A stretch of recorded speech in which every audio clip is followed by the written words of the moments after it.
Buenas tardes a todos. El día de hoy, compañeros, vamos a tener dentro de la sesión de mentorías durante 3 horas dos temas generales. El primero va a ser el tema de componentes de software, componentes de arquitectura de software. Y el segundo van a ser sistemas operativos. Entonces, iniciamos estas 2 primeras horas de 3 a 5 con esta mentoría de los componentes.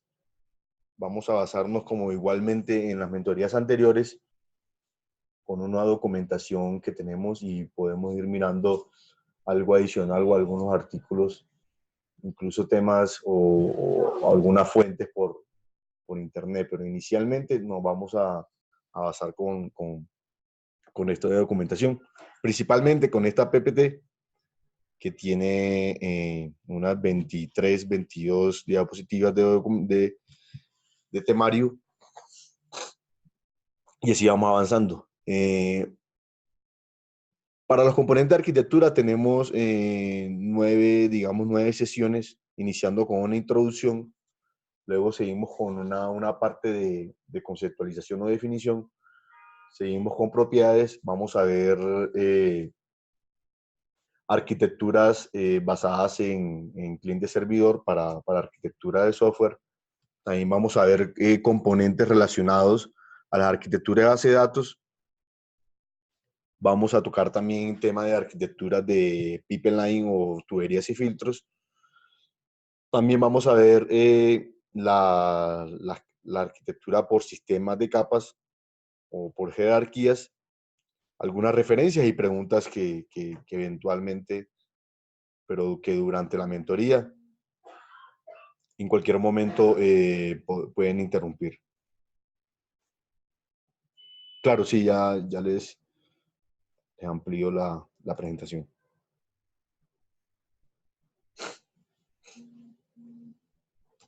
Entonces, pasemos a la introducción.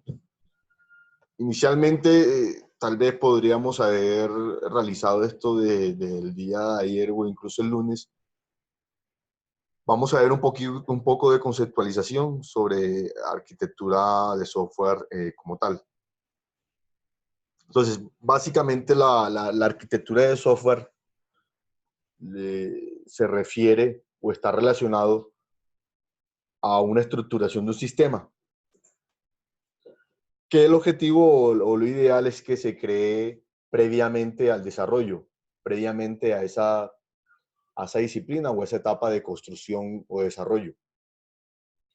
Recuerden que dentro de estas disciplinas o fases iniciamos con un levantamiento de requisitos, pasamos a un análisis que es entre lo funcional y lo técnico, y cuando entramos a la etapa de diseño, ahí involucramos toda la parte de arquitectura de software que se vaya a desarrollar como previo a esas etapas de programación o construcción ya del código fuente.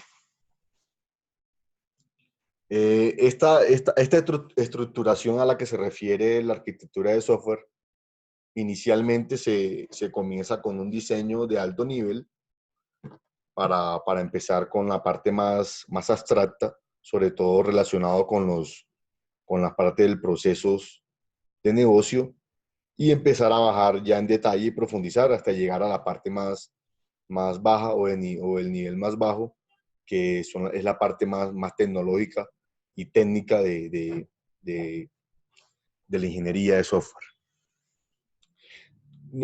Inicialmente se tienen dos grandes objetivos o propósitos para el desarrollo de una arquitectura de software. El primero es, digamos, cubrir o satisfacer los atributos de calidad y servir como una guía, como una ruta para todo ese trabajo del desarrollo de la construcción. Los atributos de calidad son esas palabritas que nos ayudan a darle un sentido muy técnico como necesidad o como restricción de un negocio y poder plasmarlo o soportarlo dentro de un componente tecnológico. Entonces tenemos, por ejemplo, el performance, la seguridad, que dentro de él entra confidencialidad, y también la modificabilidad, entre otros. También podemos hablar de escalabilidad, que es esa capacidad que tiene un sistema para crecer y no verse afectado, y que sea lo más mínimo dramático ese crecimiento. Todas digamos que las decisiones más relevantes, más delicadas, críticas dentro de un negocio, se deben de tomar en esta etapa digamos, en esta etapa del ciclo, durante el diseño de la arquitectura. ¿Por qué decimos que se debe tomar durante estas etapas que son previas?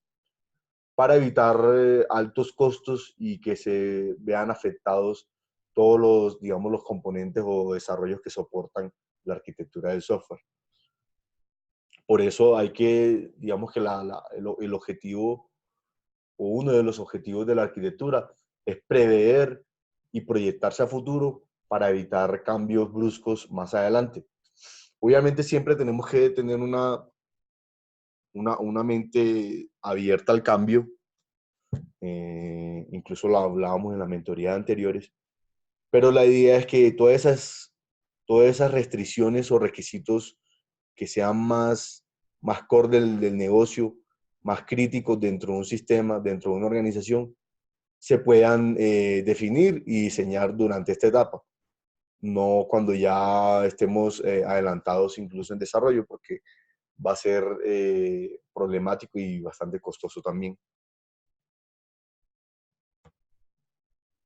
Dentro de las definiciones, hablamos de dos definiciones fundamentales que combinadas o su correlación, digamos que amplían todo ese mundo de la arquitectura de software, y son los componentes y las iteraciones. Un componente es cualquier trozo funcional, pero a nivel tecnológico, un módulo, una DLL, una base de datos, incluso puede ser un grupo de clases específicas que hagan una funcionalidad en concreta, puede ser un componente. Entonces, es cualquier objeto funcional que esté bajo una plataforma tecnológica y que haga parte de todo el sistema dentro de la arquitectura del software. Entonces, vemos, por ejemplo, todos esos componentes que están a nivel de cliente-servidor, la base de datos, un filtro, que es otro componente que cumple una tarea en específico, que puede ser una transformación de datos así de sencillo o específico, y que están en niveles jerárquicos. Y las interacciones, que digamos son esas comunicaciones o transiciones que hay entre un componente y otro. Los podemos ver a través de llamados a rutinas. También puede ser eventos asíncronos que se ejecuten dependiendo de un escenario o un contexto en específico. Y también pueden ser digamos, esas ejecuciones asíncronas que de alguna manera se esperan a través de un evento y otro. Todo ese tipo de comunicación entre cada uno de los componentes, ahí hablamos de interacciones. Yo les comentaba el día de ayer que dentro de los modelos más básicos de arquitectura empresarial de software, tenemos el modelo Vista 4+1. Dentro de esas vistas, digamos que una de ellas, que es la vista de interfaces, es la que tiene relación directa con estas interacciones, que es el mismo concepto. Esas interacciones son todas esas comunicaciones, tanto internas como externas, como intercambian información o procesamiento un componente con otro.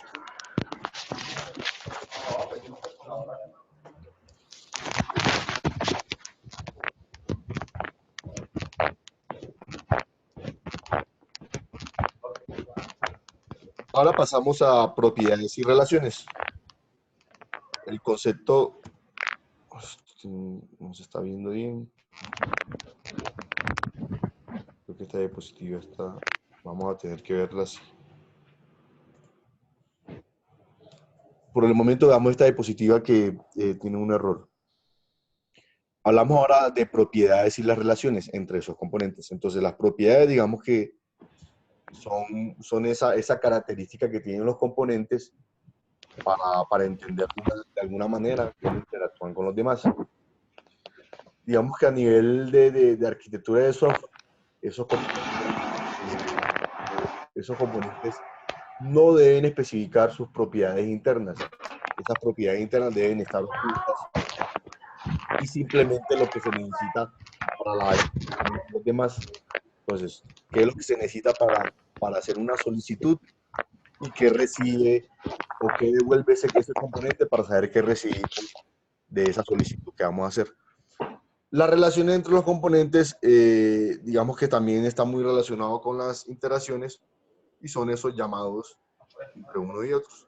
Entonces, podemos tener relaciones directas o relaciones que pueden ser de muchos, no necesariamente de un componente entre otro, sino que pueden llamarse entre varios con un solo punto de acceso, por ejemplo. Un ejemplo puede ser el acceso a la base de datos, que a través de una página amarilla, un ODBC, un JDBC, diferentes componentes o diferentes aplicaciones pueden hacer digamos, una solicitud para poder acceder a esos datos.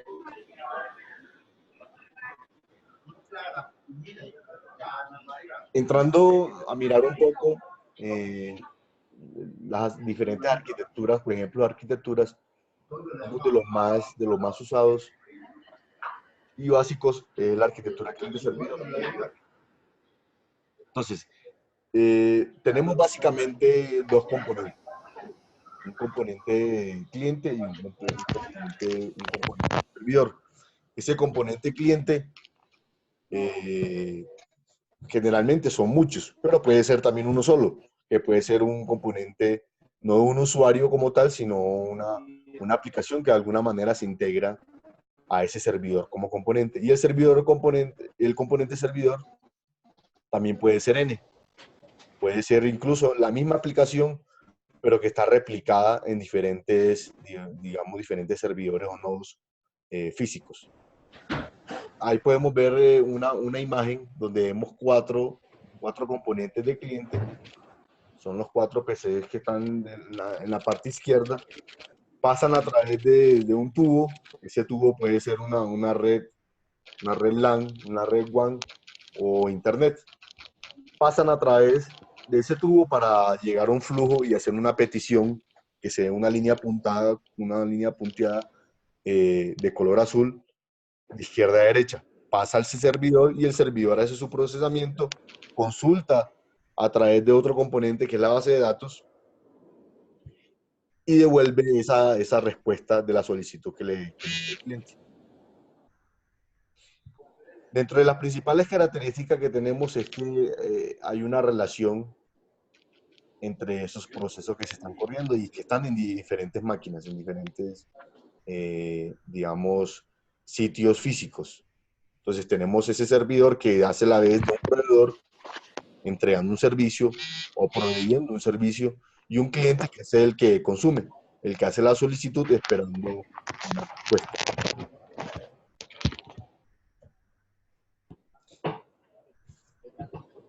Luego aquí pasamos a la parte de base de datos, pero antes vamos a ver una documentación un poco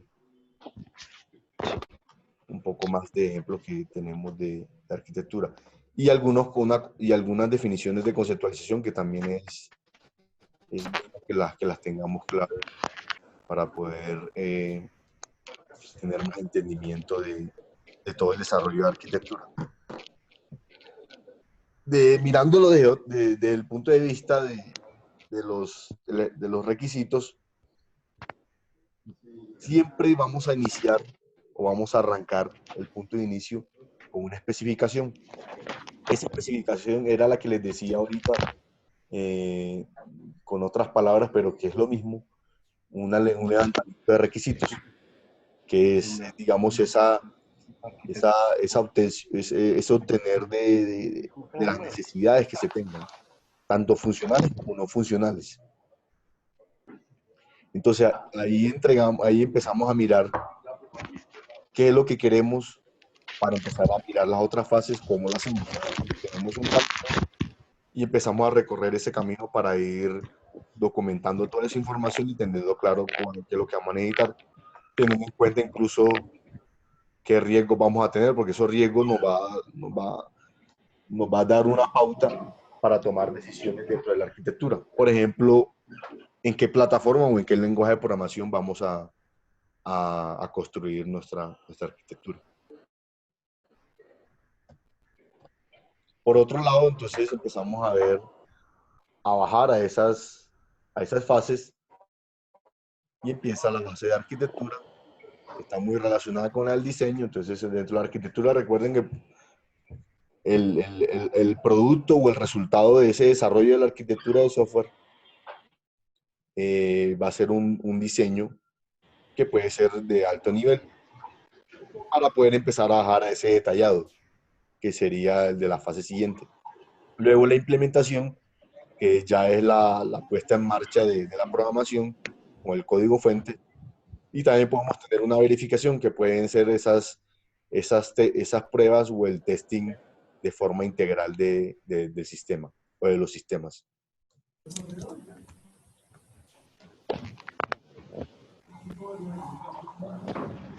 Dentro de esta arquitectura de software, podemos tener un solo sistema, un solo componente, que puede ser una arquitectura monolítica, que es un estilo arquitectónico que, sobre todo en los años 90 y a inicios de 2000, también se estuvo usando bastante, pero ya digamos que ahora ya la arquitectura ha ido evolucionando, sobre todo con todo este grupo de sistemas complejos y de misión crítica que han venido apareciendo. Por ejemplo, redes sociales, Netflix, que están orientados a más complejas, por ejemplo, con estilos arquitectónicos de microservicios. Ya todos estos sistemas tienen una complejidad, que tienen muchos componentes, muchas iteraciones. Ya empezamos a hablar de sus sistemas. Cada subsistema tiene un objetivo, un rol dentro de toda la arquitectura empresarial. Y esas interfaces, que son las que hacen que tengamos reglas o contratos entre un componente y otro para tener esas comunicaciones e interacciones. ¿Cuál es la importancia del desarrollo de la arquitectura de software? Inicialmente tenemos una ventaja, que es tener toda esa comunicación entre los diferentes interesados. Entonces, volviendo al modelo básico del 4+1, vamos a tener varios interesados, de los directivos que no tienen ni idea de la parte tecnológica, o pueden que tenga algo de idea, pero que su rol o dominio es la parte funcional, incluso la estrategia, cómo hacen la comunicación y cómo gestionan todas las tareas y actividades que vayan relacionadas o encaminadas a los objetivos. Pero tenemos diferentes stakeholders. Tenemos un personal también que está muy dedicado a la parte de gestión del desarrollo. Entonces empezamos a ver ahí analistas, programadores de sistemas, analistas de base de datos, pero también tenemos otro grupo que están más enfocados a la parte de hardware. Entonces tenemos otros analistas de un perfil un poco diferente, cada uno con una visión, con incluso una técnica para manejar lo que conocen, pero cada uno correlacionado terminan, digamos, juntando y mezclando todas esas actividades, finalmente se ejecutan dentro de los sistemas de una arquitectura. Entonces, principalmente esa comunicación, para decirle a cada uno de los interesados que tienen diferentes vistas cuál es esa semántica, para que entiendan la arquitectura de software, de la parte funcional hasta la parte más tecnológica. El tema de decisiones, entonces, la arquitectura nos ayuda a tener toda esa documentación, toda esa información y los componentes de alguna forma más más organizada, que nos ayude a tener una gobernabilidad y federación de todos esos componentes y procesos que se necesiten para realizar algún cambio, alguna mejora, algún progreso dentro de la arquitectura de software. Todas esas decisiones nos ayudan a través de la arquitectura de software tomar decisiones de forma previa antes de llegar a esa parte de implementación, de construcción, revisando y teniendo en cuenta todos los riesgos que podemos tener, lo que se afecte, tanto procesos como recursos colaboradores. Y finalmente, el tema de escalabilidad. La idea es que todo este diseño, todo este desarrollo de la arquitectura de software siempre nos ayude a un crecimiento y a una escalabilidad de los sistemas.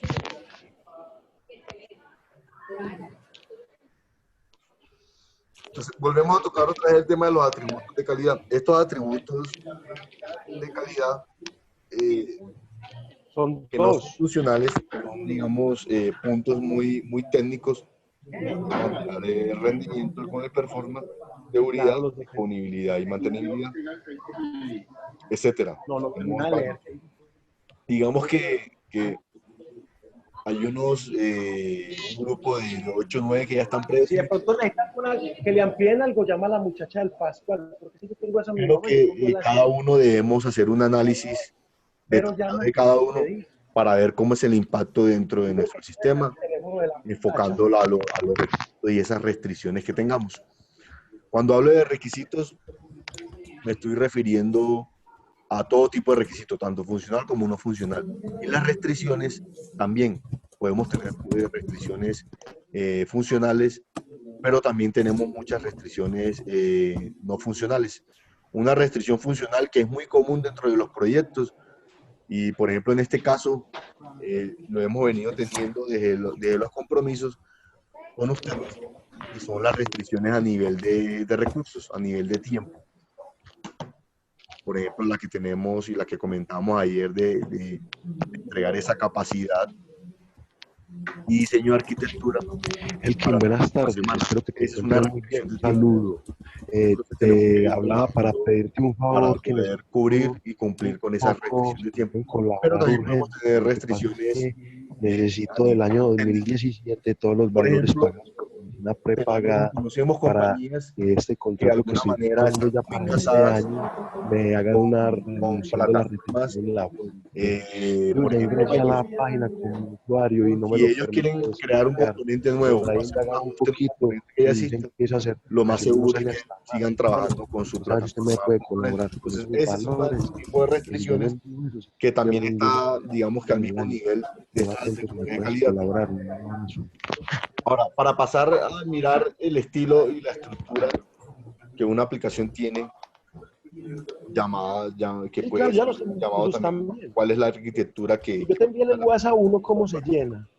Debemos de empezar a aclarar un poco y El definir del esa diferencia cuadrito es uno y el para unos sí, conceptos. Entonces, por ejemplo, podemos tener dentro de una organización, dentro de la misión o la visión, incluso de los objetivos empresariales, que nuestro sistema sea muy performante o muy mantenible. O en otras palabras digamos que más funcionales. Por ejemplo, que los servicios tengan unos tiempos lo más bajo posibles para responder a un cliente. Todas estas frases o estas necesidades hacen parte de esos requisitos funcionales para empezar a tenerlo en cuenta y tomar decisiones a la hora de ir desarrollando nuestro diseño dentro de la arquitectura de software. Entonces tenemos aquí algunos ejemplos con imágenes de arquitecturas, pero arquitecturas ya orientadas al ámbito de construcciones, al ámbito civil.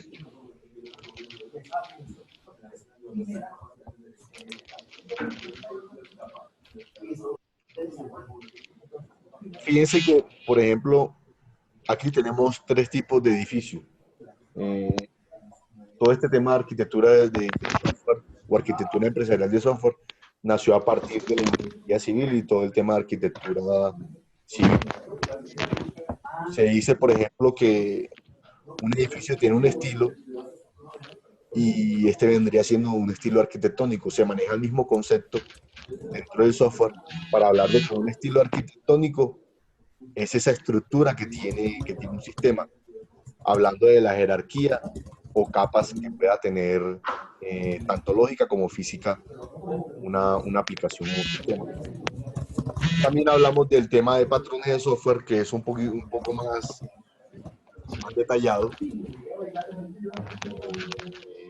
ya entrando dentro de ese proceso de arquitectura de software, el cual digamos que tiene un propósito. Dentro de ese propósito es dar solución a una necesidad que ya está ampliamente comprobada. Entonces, digamos que los patrones pueden ser un modelo que está altamente comprobado para solucionar una necesidad específica o una necesidad en particular. Ya muy enfocado a la parte del diseño. Entonces, estos patrones son modelos que de una forma estándar nos dan una alternativa para solucionar un problema en específico.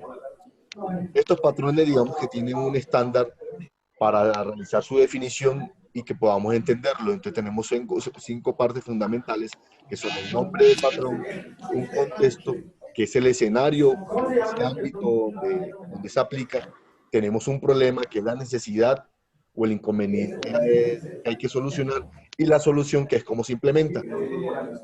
Adicionalmente tenemos un tema de trade-offs, que son los pros y los contras, o las consecuencias, que pueden ser positivas o negativas, de ese patrón, sobre todo incluyendo los atributos de calidad. Que, los patrones, como están muy orientados a generar interfaces, a generar capas, casi en su gran mayoría vamos a tener que una desventaja es que nos va a generar problemas de tiempos de respuesta en rendimiento, pero hay otros digamos que mejoran esa parte y nos ayudan con ese atributo específico. Entonces, hablamos de tres conceptos: estilos arquitectónicos, patrones de diseño e idiomas o idioms. Para verlo de una forma por tamaño, podemos decir que los estilos arquitectónicos son esa parte más abstracta, más grande de una arquitectura de software. Los patrones de diseño son esa parte más específica dentro del diseño, que solucionan un tema muy detallado. Por ejemplo, un patrón de diseño para el tema de acceso a datos o la gestión del acceso a datos puede ser el singleton, que es muy específico para mantener esa instancia viva dentro de una condición o una base de datos. Entonces, fíjense que él apunta a una tarea muy específica, un rol muy específico, que es esa gestión de existencia. Pero los estilos arquitectónicos es más amplio y más abstracto el concepto, y ahí es cuando empezamos a hablar de un modelo por capas, de un modelo de cliente-servidor, un modelo SOA, que es orientado a servicios, o microservicios, que digamos de los más complejos o actuales que se están manejando dentro de los sistemas de software actualmente. Y esos idioms, que son ya soluciones muy puntuales a nivel del lenguaje de programación. Entonces, vamos de abajo hacia arriba. Los idioms son por lenguaje. Cada lenguaje maneja de diferente manera o con componentes diferentes. Por ejemplo, una gestión de colas. Otro ejemplo puede ser el paralelismo. Entonces, cada uno lo maneja de manera diferente. Por ejemplo, en .NET, el paralelismo lo usamos con todo este tema de Parallel y todas estas APIs relacionadas a él. Pero si queremos implementarlo en otra plataforma como Java, nos toca trabajar un poco más con todo este tema de servicios síncronos y hilos. Entonces, el IDIOS va especificado por el lenguaje y es mucho más específico. Los patrones de diseño son generales a cualquier plataforma o idioma, pero están atacando un rol en particular del sistema. Y los estilos arquitectónicos son ese modelo amplio que cubre todo el sistema para darle unas alternativas y soluciones a las necesidades en específico que tengamos de la arquitectura. Entonces, empecemos a ver nuevamente el estilo. Podemos ver, por ejemplo, aquí la pared, diferentes capas que pasan con transiciones hacia la otra. Este sería, por ejemplo, el modelo o estilo arquitectónico de tubos y filtros. Entonces, el patrón de diseño provee un esquema para, digamos, hacer ese refinamiento de los elementos y describe una estructura recurrente para un contexto en particular o una problemática en particular. Y el idioma, que es el de más bajo nivel, para trabajar específicamente dentro de un lenguaje de programación.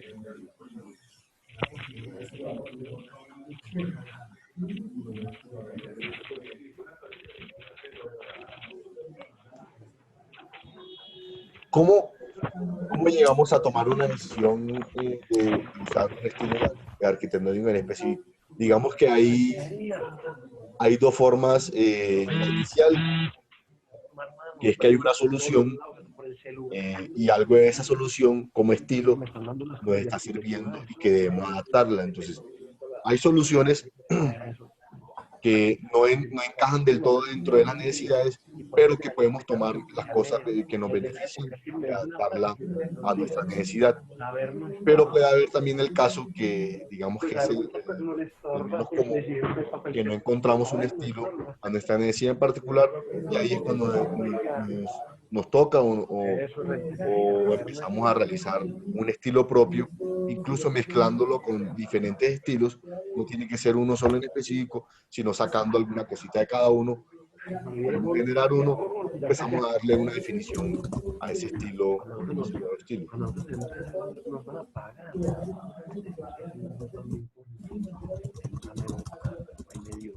Algunos de los estilos más conocidos, entonces tenemos el Blackboard, un pizarrón que hace parte de esos estilos arquitectónicos de datos compartidos. Tenemos el cliente servidor, capas jerárquicas o N capas, que digamos que es de los más usados.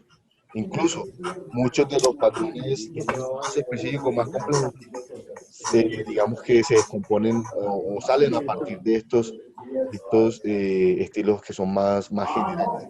Descomposición orientada a objetos, tubos y filtros, control descentralizado, un control basado en eventos, que es cuando necesitamos que las funcionalidades se ejecuten a través de algún llamado o algún escenario que se da o alguna situación. Y la arquitectura del sistema distribuido, que hace parte también de servidor, objetos distribuidos, peer-to-peer, y SOA, que es orientado a servicios. Aquí vemos algunos opciones. Vamos a mirar driver, que es el que se usa comúnmente para todo el tema de mensajerías. Un ejemplo más sencillo es la red social Twitter, que su estilo es publicar, suscribir, donde cada una de nuestras cuentas nos suscribimos a seguir una persona, a hacerle el follow, y ya quedamos suscritos para cuando generen notificaciones, pues esas personas nos lleguen esas notificaciones a nosotros, y esas notificaciones nos llegan como publicaciones. El ejemplo más claro de dentro de la arquitectura del sistema distribuido, digamos que la principal ayuda que nos brinda es ese punto de crecimiento para tener una escalabilidad bastante horizontal dentro de la arquitectura. Una de las desventajas es la complejidad de la seguridad, porque se vuelve más difícil de gestionar. También tenemos un punto de middleware, que son todos estos componentes que están en el medio dentro de un componente y otro. Entonces podemos tener, por ejemplo, interfaces entre un componente y otro, que puede ser un middleware.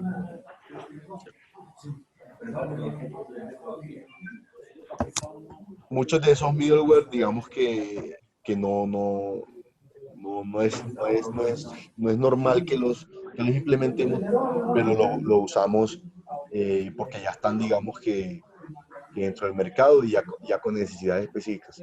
Un ejemplo puede ser la gestión de colas. Digamos que hay componentes que realizan esa gestión de colas, entonces utilizamos esos componentes que están en el medio middleware, que puede ser un ejecutable, puede ser un instalador, una DLL, o incluso una API que vamos a usar, y ese puede ser un middleware que de alguna manera debemos terminar o implementar para darle adaptación a lo que necesitamos nosotros en específico. Para clientes servidores, entonces, tenemos un ejemplo a nivel de capas, donde están las tres capas, las más fundamentales, o las por defecto, que son una capa de presentación, una capa de procesamiento y una capa de gestión de datos.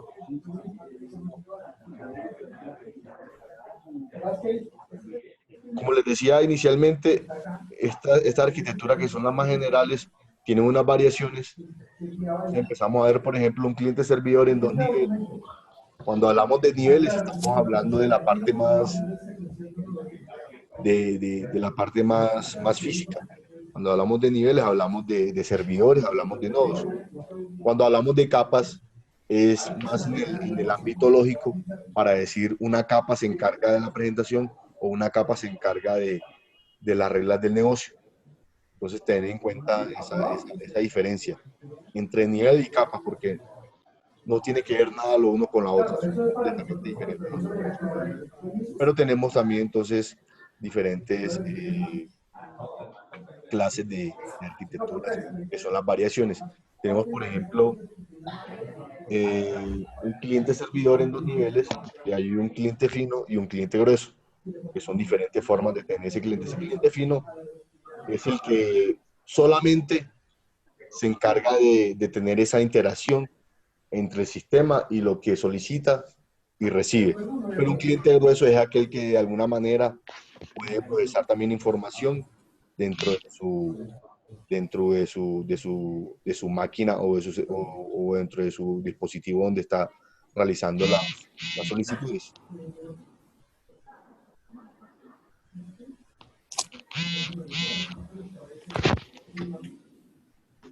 Tenemos también entonces arquitectura en 3 niveles, que digamos una de las diferencias es que obviamente va a ser más escalable, y entre más niveles tengamos va a ser mucho más fácil ese crecimiento o escalabilidad. El inconveniente va a ser entonces la gestión para hacer la administración y monitorear todas esas capas.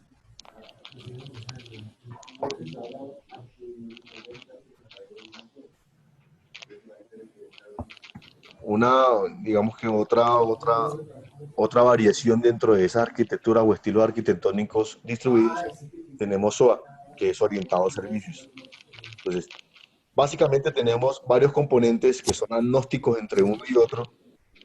Cuando me refiero a agnósticos, es que el uno no depende del otro, ni sabe el otro que tiene internamente. Toda esa parte interna está encapsulada y que no le interesa a los demás componentes. Lo único que le interesa para poder hacer su interacción entre un componente y otro es qué recibe, qué espera como parámetros y qué devuelve como resultado. Entonces, ese es el único conocimiento que hay entre un servicio y otro. Y que pueden ser muchos componentes o servicios. Esos servicios web, entonces, al momento de hacer su publicación, genera un contrato. Por ejemplo, a nivel de SOAP, genera un WSDL, y ese WSDL es un documento donde está todo el contrato, la firma de él. Yo soy talcito, me llamo con el siguiente nombre, tengo como capacidades los siguientes métodos, y cada uno de esos métodos tiene sus parámetros, que son las entradas y salidas, y los de respuesta, que son esos parámetros de salida, para decir qué recibo y qué respondo. Ya esas capacidades es lo único que ellos publican para que los demás sepan cómo consumirlos y qué esperar al momento de consumirlos. Aquí vemos una imagen donde vemos el modelo de básicamente tenemos tres fronteras. Tenemos un proveedor del servicio que es el que publica, pero que a la vez también puede ser un consumidor. Del otro lado tenemos un registro, que es el servicio que busca o que de alguna manera quiere buscar una capacidad para consumir. Y en el medio tenemos un solicitador. Ese solicitador es esa parte donde pasa el request para enviar los parámetros de entrada y poder esperar una respuesta. Y en el medio de ellos tenemos una descripción, que es la publicación, que puede ser el CWSL que les comentaba ahora. Entonces, en el medio hay un contrato o una interfaz, que es ese WSL, en el caso de SOAP, para decir qué es lo que tiene el servicio, qué espera, qué capacidades tiene, qué métodos ofrece, y por punta y punta pasa la solicitud de izquierda a derecha y la respuesta de derecha a izquierda.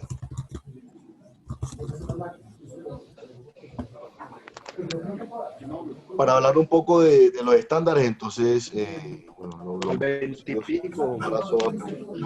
que es todo ese protocolo Ya te digo exactamente. WSL, que es el lenguaje de descripción del servicio. No, yo le envié el correo, ahí Es está. toda esa parte de versionamiento y descripción también para los servicios. Incluso para el tema de versionamiento, que es un tema bastante interesante, sobre todo para la federación y gobernabilidad. De los proyectos que yo he visto de ustedes, hay muchos que están usando, que van a necesitar usar también servicios web. Por eso, digamos que estoy tratando de tocar algo de este tema. Incluso si alguno de pronto tenga alguna duda o alguna necesidad de revisar, todas esas capacidades que de alguna manera necesitan publicar. ¿Con quién puedo hablar? Sobre todo este punto de UDI, que les ayuda al versionamiento. Muchas, digamos que hay muchas situaciones en las que tenemos un servicio con unas capacidades ya definidas, incluso sólidas y maduras desde hace rato, pero que en algún momento vamos a necesitar realizar algún cambio. Entonces tenemos dos posibilidades: o generamos un servicio nuevo con un método nuevo, o también podemos utilizar las herramientas que y es el tema de versionamiento. Podemos tener varias versiones del mismo servicio web para darle una versión a un grupo de clientes que lo utilicen, que se integren, y otro grupo de clientes que utilicen, que se integren. Ese manejo de versionamiento es bastante federativo en la gestión de esas versiones. Esa persona también está para la próxima. Pintado, ¿no? Seguimos aquí con la arquitectura de base de datos, entonces vamos a ver un poco sobre esta parte. Hay que entregar pintado, resanado y pintado. Entonces, tenemos una imagen donde tenemos tres niveles. Un nivel externo, un nivel conceptual y uno interno. El externo es, digamos, esa información que está pública a nivel de los componentes que consumen la base de datos. Entonces, tenemos el componente de esquemas, que es el que nos ayuda a darle un dominio a un sistema o incluso a un usuario para que pueda tener acceso a un grupo de tablas. Toda esta parte nos ayuda a una federación a nivel de perfiles para que cada componente pueda trabajar o gestionar un grupo de objetos. Ese grupo de objetos que van a ser las tablas, los store procedures, las funciones, vistas, etc. Pero más abajo, en el nivel medio, que es el conceptual, tenemos el esquema como modelo. El esquema como modelo, que es el que nos brinda cuál es esa relación entre cada uno de los.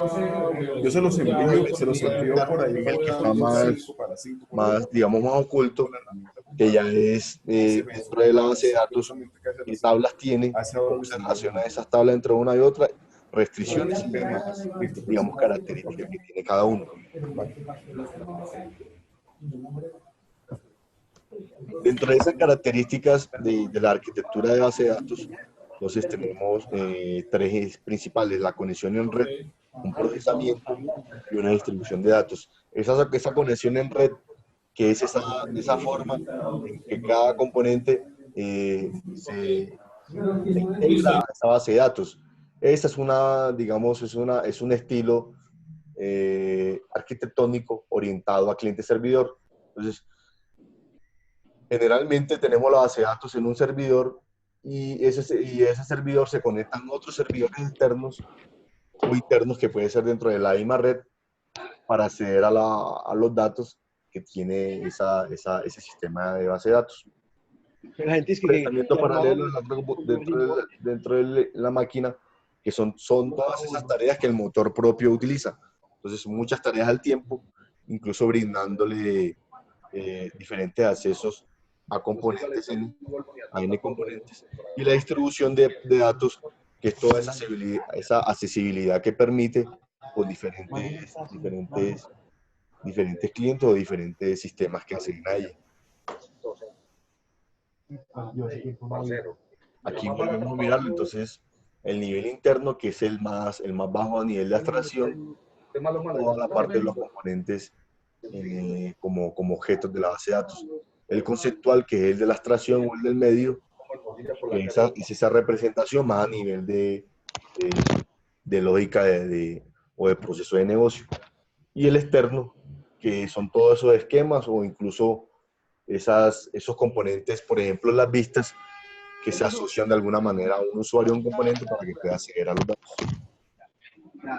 Dentro de la arquitectura de tuberías y filtros, entonces vemos el ejemplo donde los filtros son los componentes verdes y las tuberías son las flechas donde digamos, se transmite esa información.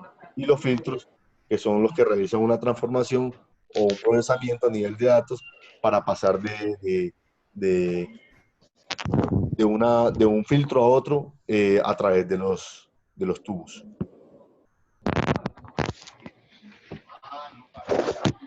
Las principales características de estos, digamos, de estos componentes de la arquitectura de tubería de filtros es que la transmisión pasa de una tubería a otra para hacer esa transición. Podemos tener también varias tareas dentro de un filtro, no necesariamente tiene que ser una. El diseño, digamos que a nivel de secuencia está orientado para que se espere una entrada de datos y después producir una salida después de realizar un procesamiento.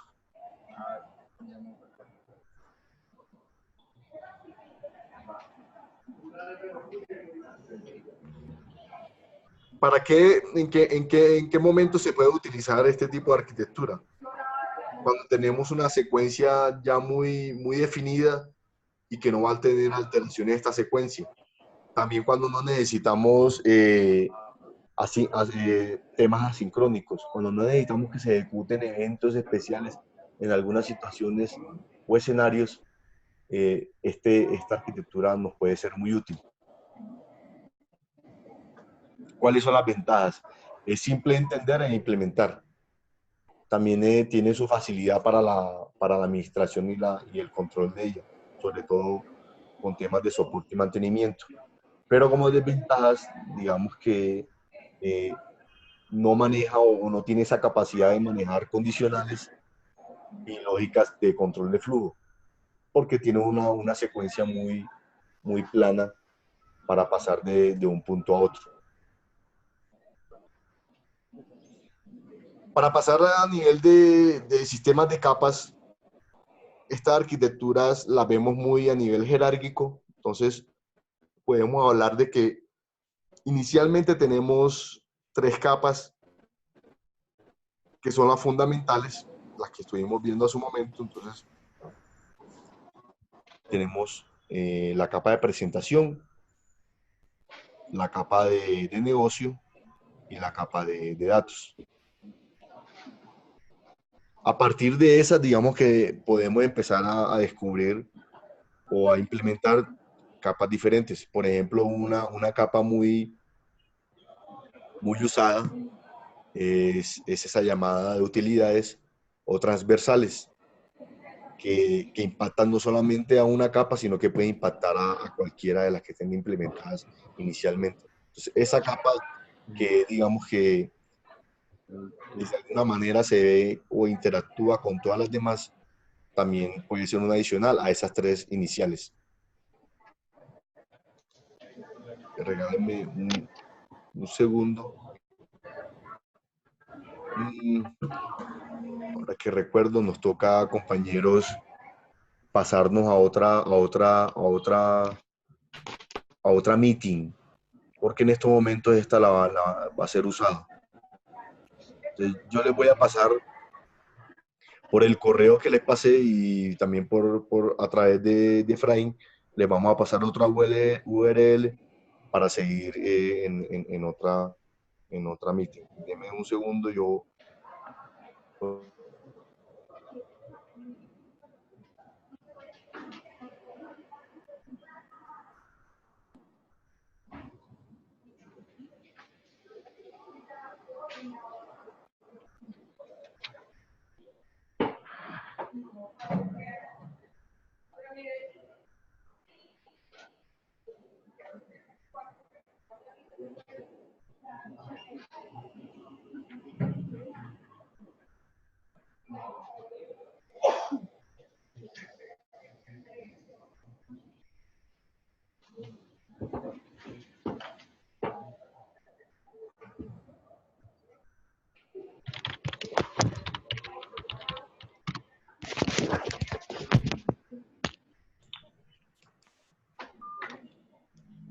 Listo, por ahora no va a haber necesidad. Vamos a seguir hasta las 5 con este tema de componentes.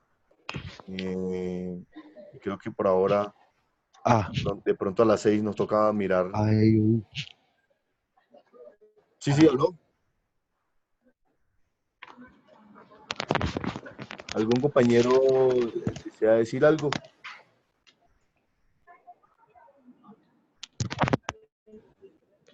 Listo, voy a colocar en mute para evitar sonidos extraños. Listo, entonces creo que ahora sí no se debe escuchar ruidos externos dentro de la mentoría. Entonces, estábamos en la PPT mirando o entrando inicialmente en los niveles en sistema de capas, que como les decía, es un estilo arquitectónico muy jerárquico, donde empezamos a ver por capas cuál es la responsabilidad de cada uno de los componentes. Les decía que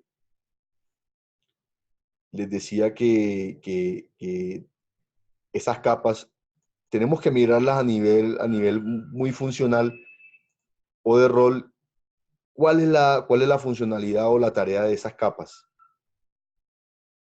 Después de que tengamos claro esa parte, empezamos a mirar los niveles.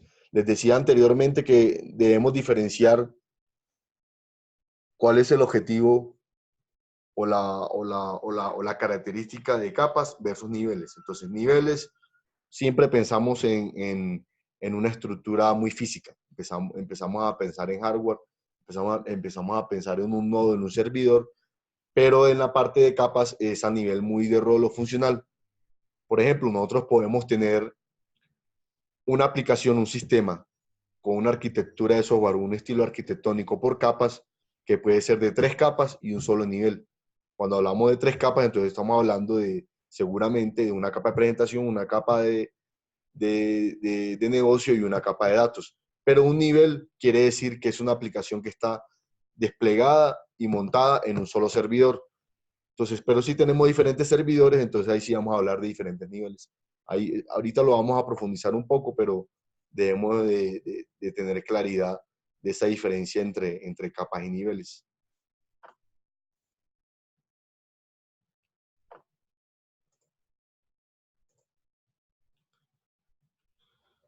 Entonces, beneficios de arquitectura por capas. Cada capa nos provee un conjunto de funcionalidades para que las capas superiores accedan a ellas y las capas inferiores las vamos a requerir. digamos que hay variaciones y vamos a ver más adelante esas variaciones porque hay sistema de capas que es el más rígido, donde no se pueden saltar. Entonces, la arriba se comunica con la de abajo y así sucesivamente, pero no pueden saltarse ni cambiar el sentido de una a otra. Otro de los beneficios es que cada componente los podemos mirar como una capa, incluso como una capa independiente. Los conectores o la interacción entre estas capas, digamos que son esos protocolos donde vamos a tener esa interacción entre la una y la otra. Entonces ahí empezamos a tener, digamos, una estandarización y es un beneficio entre cada una de esas capas. Las capas pueden ser también reemplazadas por algunas alternativas o implementaciones alternas. Se minimizan dependencias entre esas capas, digamos que es uno de los beneficios también, y que pueden posibilitar la estandarización de servicios, en el caso de los conectores o las interacciones de estos conectores, de estos componentes. Entonces miramos, por ejemplo, un modelo, podemos tener un modelo estricto, que era el que le decía ahora, que es bastante rígido y solamente puede pasar la comunicación de una capa hacia otra, sin poder saltar. Mientras que en el modelo relajado puede pasar de una capa a otra saltando directamente. Por ejemplo, en un modelo relajado podemos tener que la capa de presentación no pasa por la de lógica de negocio, sino que pasa directamente a la de datos. Ahí se estaría saltando la capa del medio, la segunda. Ese sería un modelo relajado. Volvemos a mirarlo acá. Entonces, capas estrictas, saltos de capas, capa de caja negra, que digamos ese ocultamiento que tiene entre una y otra, y que solamente puede conocer cómo interactúa entre la una y la otra. O la capa de caja blanca, que sí, incluso hay manejo de clases que trabajan conjuntamente y que se conocen con partes internas incluso dentro de la funcionalidad. La capa de presentación, entonces empezamos a ver aquí una imagen donde tenemos las tres capas fundamentales: capa de presentación, capa empresarial o reglas de negocio y la capa de datos. Adicionalmente tenemos otros componentes que están debajo de la capa de datos, que es la base de datos. Digamos que podríamos hablar que es un componente externo, pero que tiene su interacción con la capa de datos. También podemos tener servicios que pueden ser utilidades. Unos servicios de llamadas también que están en la parte derecha, que están relacionados en esta imagen o en este modelo con la capa empresarial, y el cliente o el usuario, que es el que hace las solicitudes a través de la capa de presentación. Esta capa de presentación no solamente puede ser un formulario o una pantalla. La capa de presentación puede ser un contrato o un servicio de otro componente o de otro sistema que de alguna manera se integra y consume un servicio. Entonces, digamos que esa capa de presentación la podemos tener como una interfaz, pero no solamente de un humano, sino que puede ser otro componente que sea ella también. O hacemos un modelo con una capa adicional, que puede ser esa capa de transversales, que pueden ser todos los servicios, incluso a nivel de servicios web, para que hagan esa integración, y la tenemos más independiente, pero eso nos ayuda también a la escalabilidad del sistema. La capa de negocio, entonces, digamos que ahí es donde está todo el procesamiento, todas esas reglas de negocio, donde se implementan y podemos darle gestión y administración a toda esta lógica. Esa capa, siendo muy estricta, solamente se comunicaría a la capa de datos. Y finalmente la capa de datos, que es donde están ya persistidos la información y que no solamente puede ser un motor de base de datos, no necesariamente tiene que ser un motor relacional de SQL, sino que puede también ser una capa de datos que accede a un sistema de archivos, a un FTP, a un archivo XML también guardado en disco duro que tiene una estructura de tags donde guarda datos. Entonces no solamente no necesariamente tiene que ser una base de datos de un motor relacional, sino que puede ser de diferente manera. Sobre todo la alternativa que tenemos ahora con el auge de base de datos no SQL, por ejemplo Firebase o Redis, que no son bases de datos relacionales, son bases de datos no SQL, y que digamos, el motor de ellas está enfocado a sistemas de archivos. Entonces, digamos que tenemos diferentes herramientas o alternativas para manejar ese acceso a datos. Entonces, volvemos a resumir y a repasar el tema de capas y niveles. Entonces, el término capa hace referencia a la forma como una solución es segmentada desde el punto de vista lógico. Entonces, la capa es a nivel de funcionalidad, a nivel de rol. La de presentación, que es la que conocemos como capa web en aplicaciones web o como capa de usuario en aplicaciones nativas, formularios, pantallas, etc. La lógica de negocio, que es conocida como una capa aplicativa, que es donde está todo el procesamiento a nivel de reglas de un negocio. Y la de datos, conocida como la capa de base de datos. Pero el nivel es ese término que se usa para darle una distribución física. Lo que les decía hace un momento, entonces podemos tener una solución de 3 capas que reside en un solo ordenador, en un solo servidor. Esa capa sería, entonces, esa arquitectura sería una solución de 3 capas y un nivel. Pero podemos tener también una solución de 3 capas que residen en 2 ordenadores, entonces vamos a hablar de 3 capas y 2 niveles. ¿Cuáles son las ventajas y desventajas? Entonces, dentro de las ventajas tenemos la comprensión, que es sencilla, facilita también el mantenimiento, el reuso y la portabilidad. Dentro de las desventajas es que no es sencillo estructurar las capas ni identificar sobre todo niveles de abstracción de los requisitos, sobre todo en aquellas que no son las comunes, sino que tienen algunos comportamientos transversales y que afectan a otras capas o diferentes capas. Al final tenemos algunas referencias de monografía Wikipedia donde podemos ver más información acerca de este punto. De pronto aquí dentro de este documento podemos ver algo adicional de capas, entonces miremos acá la aprobación por capas. Entonces tenemos otra imagen. Ahí está la capa de presentación, están los clientes, capa de negocio, servidor de regla de negocio y la capa de datos con el servidor de base de datos. Entonces, vamos a tener aquí capa y niveles, la diferencia entre ellas, arquitectura de 2 niveles, entonces tenemos el cliente por un lado y el servidor por otro, incluso la base de datos está dentro del mismo servidor, de 3 niveles, entonces tenemos 3 máquinas aquí. Arquitectura de niveles múltiples, entonces tenemos diferentes niveles para decir en un punto físico donde está cada una. Y la N capas y N niveles, que ya es dependiendo de la necesidad para darle escalabilidad al proyecto.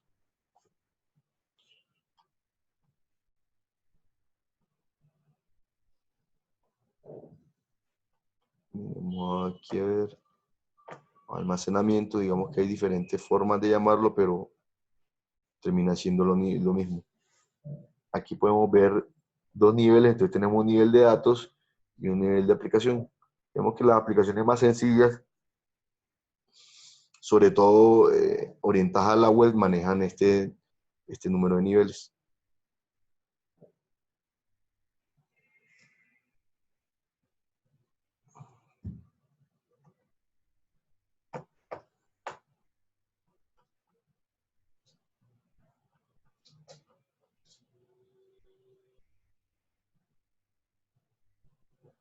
Por ejemplo, aquí vemos una variación donde tenemos la capa de interfaz gráfica de negocio y de acceso a datos.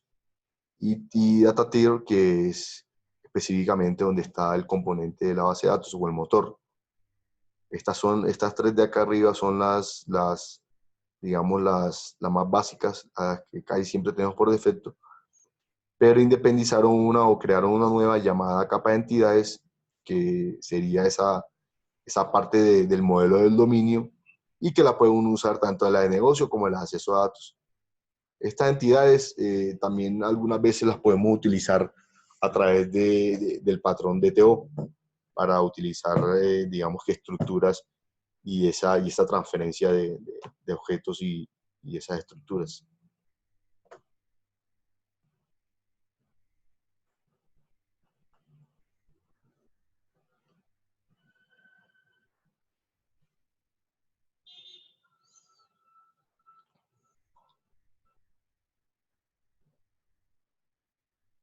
Yo creo que dentro de la presentación, de esta documentación, hay un punto que quiero que miremos también, y es el punto D,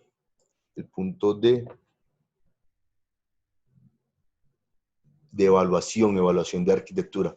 Hemos estado hablando de todos los componentes y digamos que algunas de las tareas de cómo podemos ir realizando o ejecutando el desarrollo de la arquitectura de software. Pero también debemos tener en cuenta una parte fundamental que es esa evaluación. Digamos que al finalizar el desarrollo de una arquitectura, nosotros tenemos un producto, un resultado que es una documentación. Incluso podemos tener algunos componentes iniciales o algunas interfaces también. Pero de alguna manera nosotros debemos garantizar de que todos esos cuadritos y esas cajitas que nos estuvimos inventando, sí nos van a funcionar y nos van a dar la expectativa que estamos esperando. Para eso utilizamos un método, digamos que es un método bastante completo del SEI. Vamos a mirar, en realidad está el método de evaluación que es el ATAN, pero también tenemos el SAN, que hace parte del Instituto de Ingeniería de Software, que hace parte de Cambridge y que es bastante usado para todas estas arquitecturas robustas. Por ejemplo, el Departamento de Defensa de los Estados Unidos ha usado dentro de sus proyectos estos métodos que hacen parte del SEI. Entonces, por ejemplo, el método de evaluación, que es este ATAN, que es el que ejecutan después de haber realizado una arquitectura o de haber diseñado una arquitectura. Este método, básicamente, miremos un poco en la web de qué se trata. Pero básicamente lo que hace es que trabaja con un concepto llamado escenarios, que es básicamente un caso de uso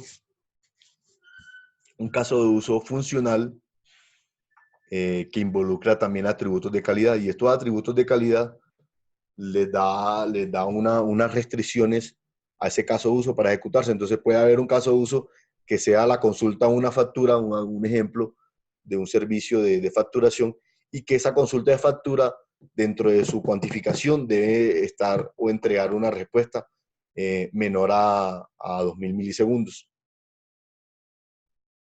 Entonces, en menos de 2 segundos debe entregar una respuesta. Y así con la cuantificación de cualquier otro tipo de atributo de calidad.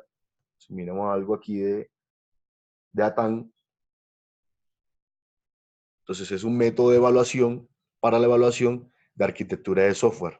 Y digamos que para poder satisfacer esos atributos de calidad, ¿cierto? Entonces, estos atributos de calidad debemos de satisfacerlos a través de estas pruebas.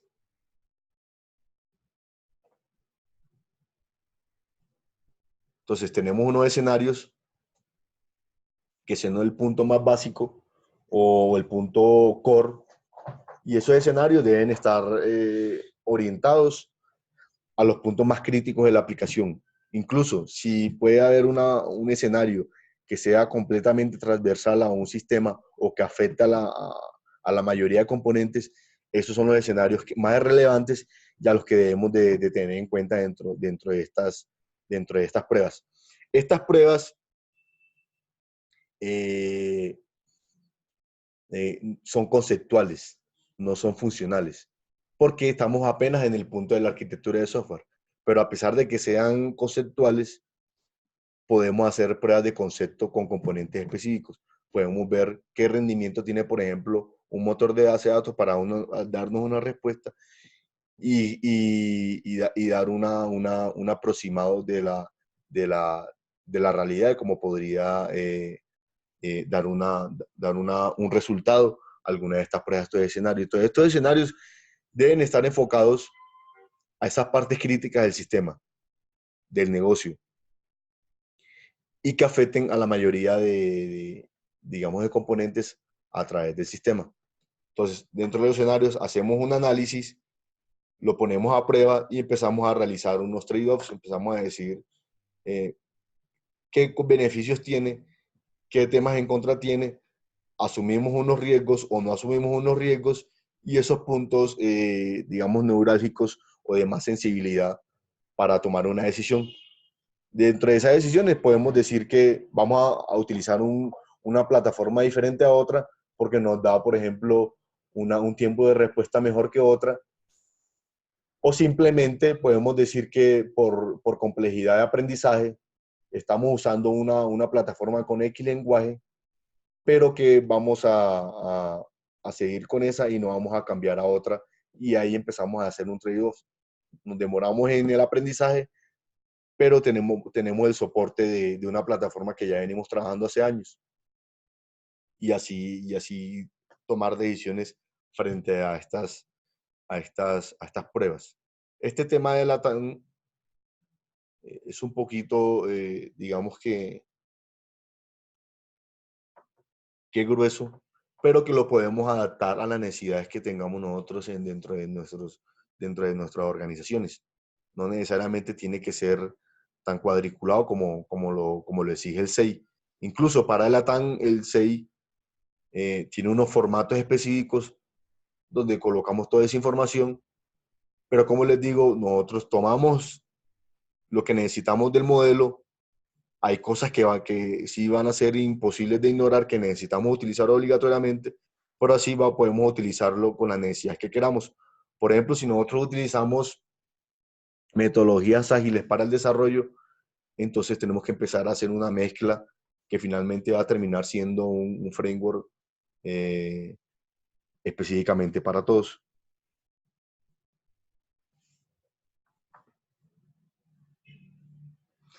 Les recordamos que tenemos la encuesta que les mencionaba ayer, Efraín, para que de una vez nos ayuden realizándola y diligenciándola.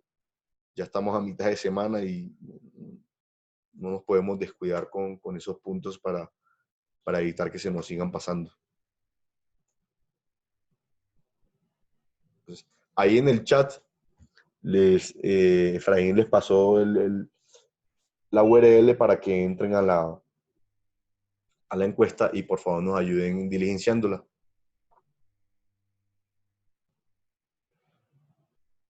Digamos que para terminar este punto de las evaluaciones, con ATAN podemos tener esa ventaja de tener más claridad en detalle de esos escenarios o esos casos de uso que son tan importantes dentro del sistema. Cómo se pueden comportar, cómo nos pueden dar una respuesta, y apoyándolo, soportándolo de pruebas que sean ya más fehacientes. Por ejemplo, el tema que les decía en su momento de las pruebas de concepto. Una prueba de concepto que básicamente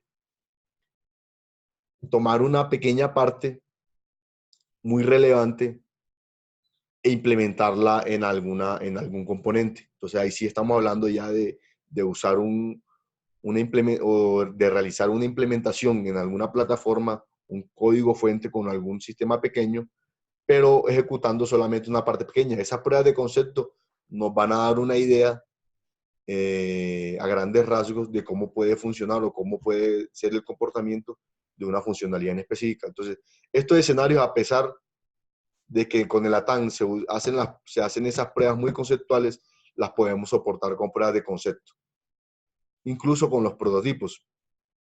Para eso son digamos, estas herramientas, prototipos y pruebas de concepto, para tener algo ya real, algo funcional con alguna de las plataformas que vamos a usar o con la plataforma que vamos a usar.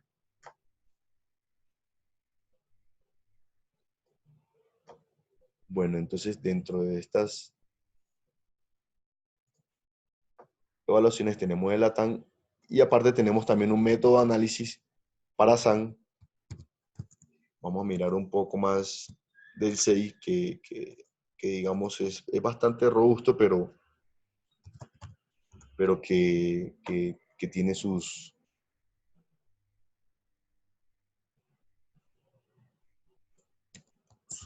puntos bien interesantes que nos ayuden a realizar el trabajo. El 6, digamos que es uno de los pioneros durante comienzo del milenio, del 2000, para todas estas herramientas y uso del desarrollo enfocado a la arquitectura empresarial de software. Ellos tienen digamos, un modelo muy maduro con métodos. Esos métodos son, digamos, que tienen una tarea en específica, tiene un método de análisis, tiene un método de diseño y finalmente el método de pruebas, de evaluación. Esa evaluación, entonces, son 3 puntos grandes y el SAN, digamos que es el del análisis para realizar toda ese desarrollo y diseño enfocados o teniendo en cuenta todas las restricciones, atributos de calidad y requisitos funcionales dentro de un sistema. Entonces, con eso ellos ejecutan el modelo y trabajan dentro de sus arquitecturas empresariales. Entonces, miremos dentro de la parte de métodos y repasamos un poco de estos puntos. Esto es más bien de lo que ellos tienen. Dentro del entrenamiento.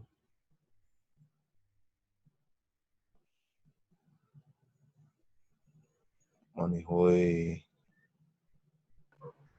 riesgos, seguridad, análisis.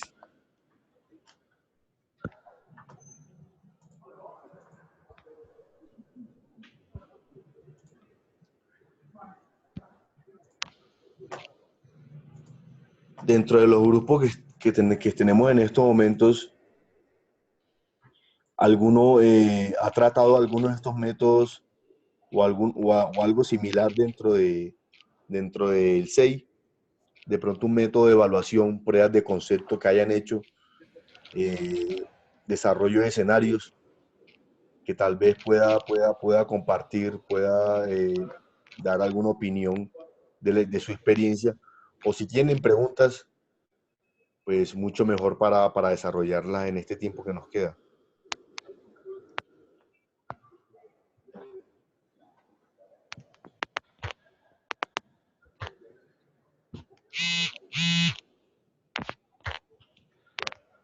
Recuerden, por favor, que tenemos ahí abierta la encuesta para que nos ayuden a iniciarla. Ahí está en el chat la URL que nos envió Efraín o nos compartió.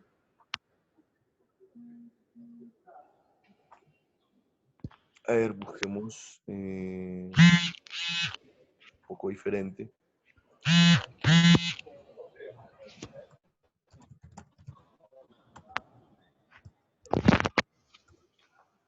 Dice, aquí.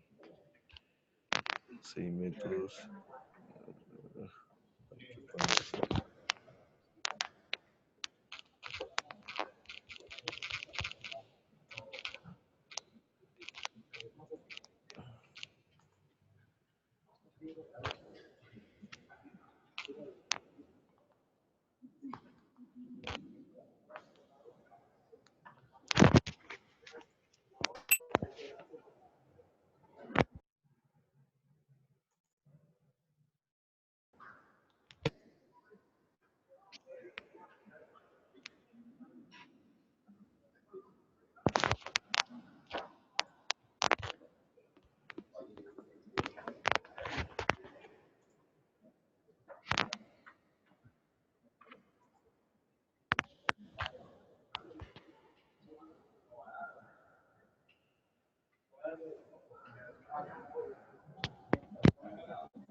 De hecho, si algo le decís que me va a hacer una vueltecita, es que tengo a las 5 otra mentoría y es de aspectos legales y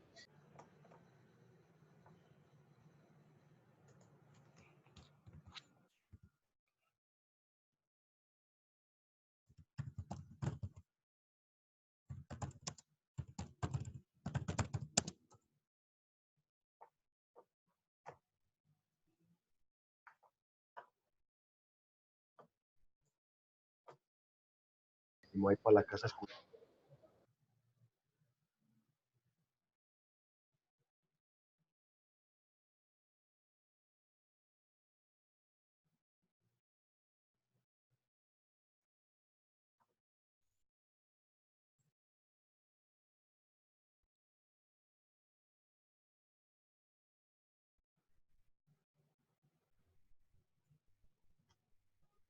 Venimos a ver específicamente el del análisis. SAM. Entonces, este que está más relacionado al análisis porque ATAN sí es puramente evaluación de la arquitectura, pero el SAM, que sí es anterior, enfocado en el análisis. Entonces,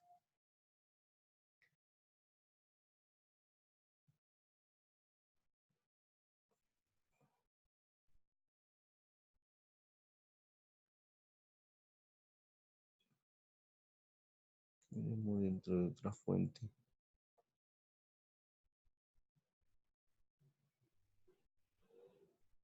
Una imagen de cómo es el modelo.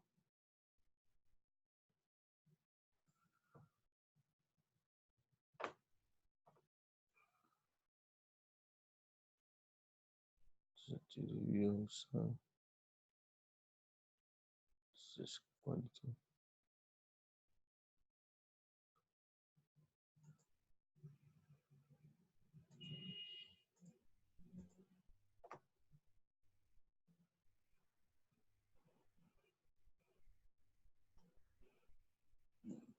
Vamos a ver.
Listo, entonces aquí podemos ver,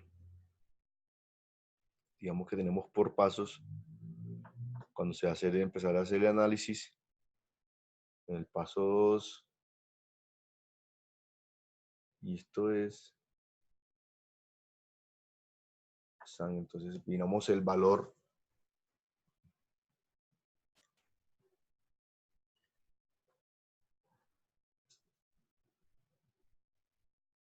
los escenarios. Entonces, creando los escenarios, tenemos en cuenta a los usuarios finales, desarrolladores, los que realizan el mantenimiento y los administradores del sistema.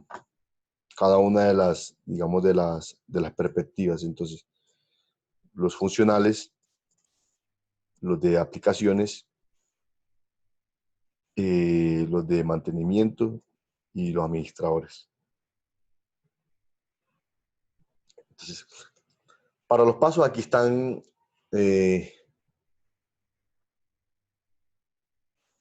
2, 3, 4, 5, 6, 7 pasos. Entonces tenemos los pasos de identificación de los stakeholders, identificación y definición de los stakeholders, el desarrollo de escenarios y priorizándolos. Entonces ahí está como segundo paso, tener esos escenarios claros, y el primero, saber quiénes son los escenarios que van a, los interesados que van a estar involucrados en esos escenarios.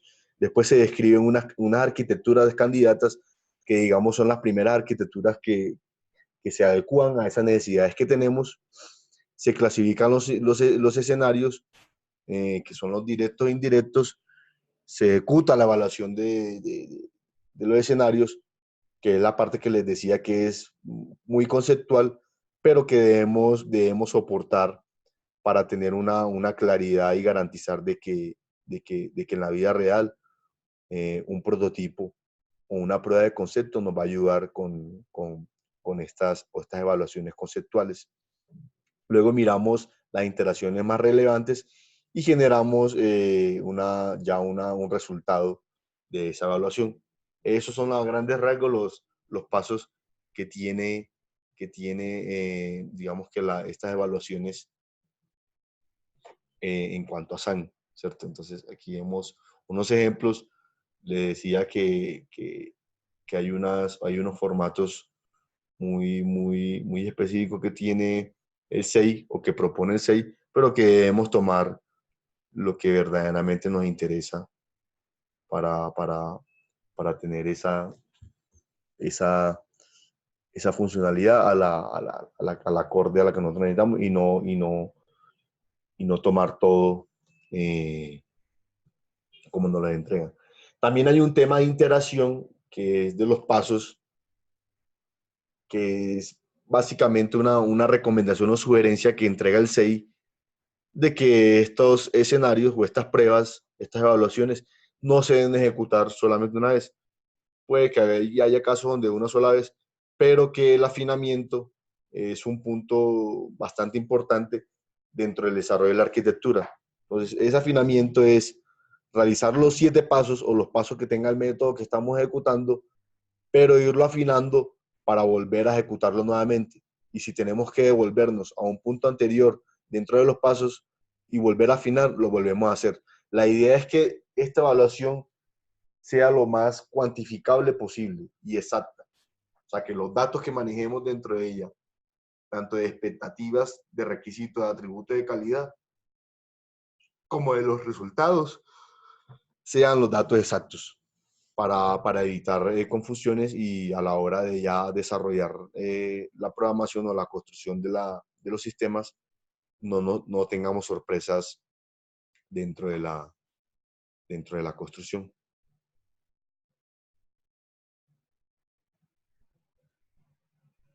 Entonces tenemos las interacciones de esos escenarios, una tabla de interacción con los diferentes cambios.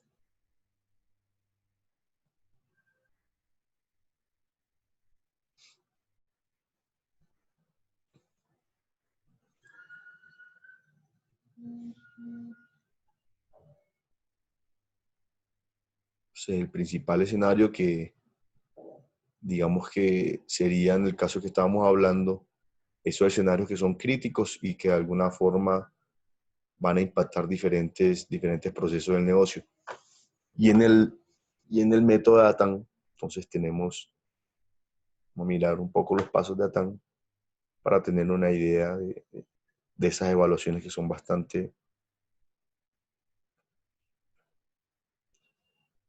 importantes. Entonces, digamos que el ATAN es el método más formal que hay dentro del desarrollo de arquitectura de software y que es bastante protocolario y rígido para entrega, para el desarrollo. Inicialmente tenemos una presentación de ATAN que según el CEI lo debe hacer una persona certificada del CEI.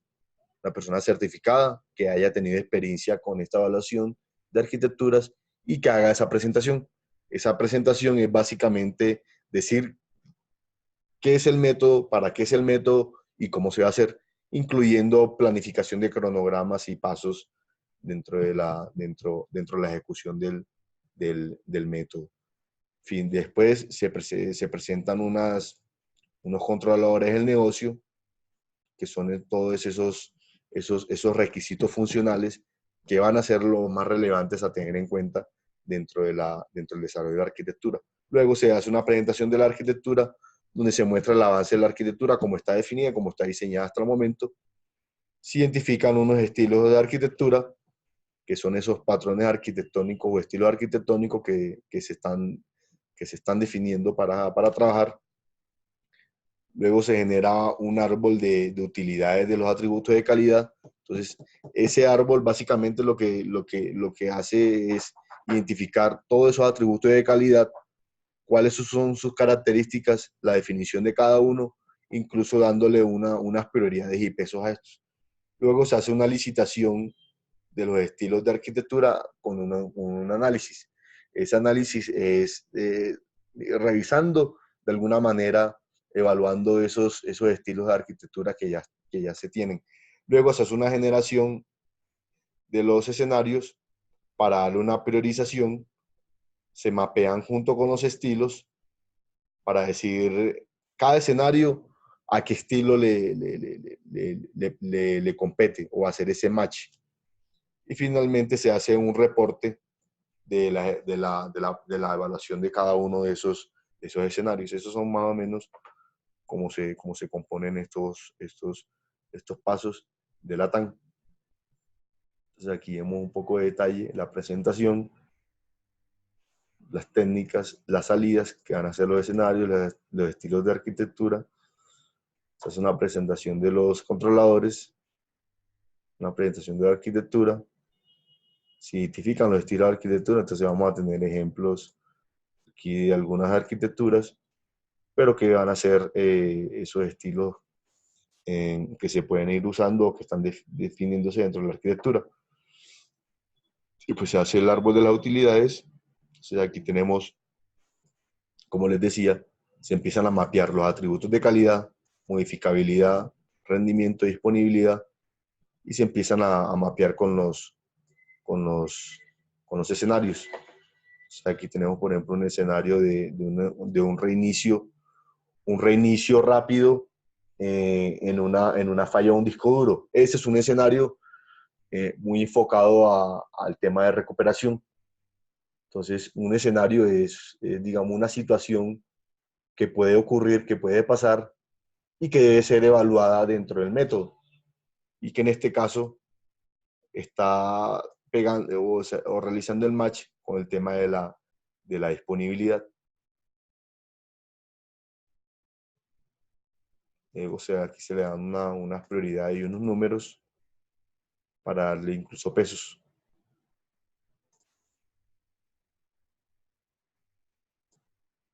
Un momento de preguntas, riesgos y no riesgos que se van documentando y se genera todos los escenarios o la parte específica de los...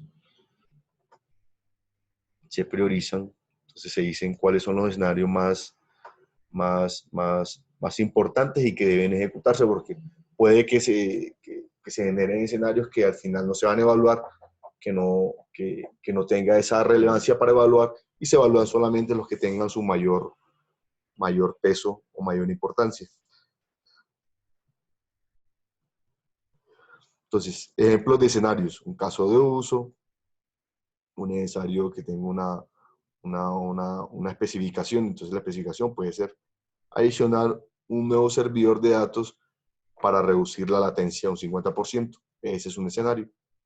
Un escenario también puede ser exploratorio, donde quieren ver cómo sería el comportamiento de algo muy, digamos, de una situación muy en particular. Y al final se entrega un reporte, como les decía, que puede ser un modelo, un método bastante rígido, pero que uno puede tomar las cosas que necesita. Entonces, dentro de esas salidas del reporte vamos a tener unos estilos, los escenarios que se trabajaron, algunas preguntas que pueden quedarse también para más adelante, el árbol de utilidades, unos riesgos y algo que no va a ser riesgo, algo que conceptualmente, tratándolo de forma positiva, es un riesgo, pero que decimos que este riesgo no lo vamos a, no se va, no hay forma de que se materialice, no hay forma de que suceda dentro del trabajo que se está haciendo. Listo. Yo creo que con eso ahí podemos dejar ir terminando. Les recomiendo, compañeros, la parte de entregar ese diligenciamiento de las pruebas. Sí.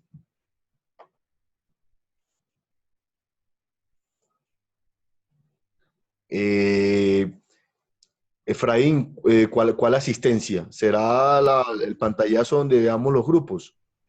No, yo les envié la encuesta para que la respondan. Ya ellos saben cuál es la que tienen que responder. Ah, listo, listo. Es este link que les queda acá. Listo, es que pensé que me hablabas de alguna planilla o algo similar. Ah, no, tranquilo, no, esa es la que está ahí. Este es cine. Sí, yo tomo de todos modos una imagen para que tengamos una imagencita de Y si no descuento. de la parte. Compañeros, Costo. ahora vamos a finalizar esta sesión. La tenemos que liberar para otras mentorías y vamos a seguir con otra meeting. Yo les voy a pasar en unos 5 minutos otra URL para que sigamos con la parte de sistemas operativos, que esa es de 1 hora y con esa ya culminamos la sesión del día de hoy.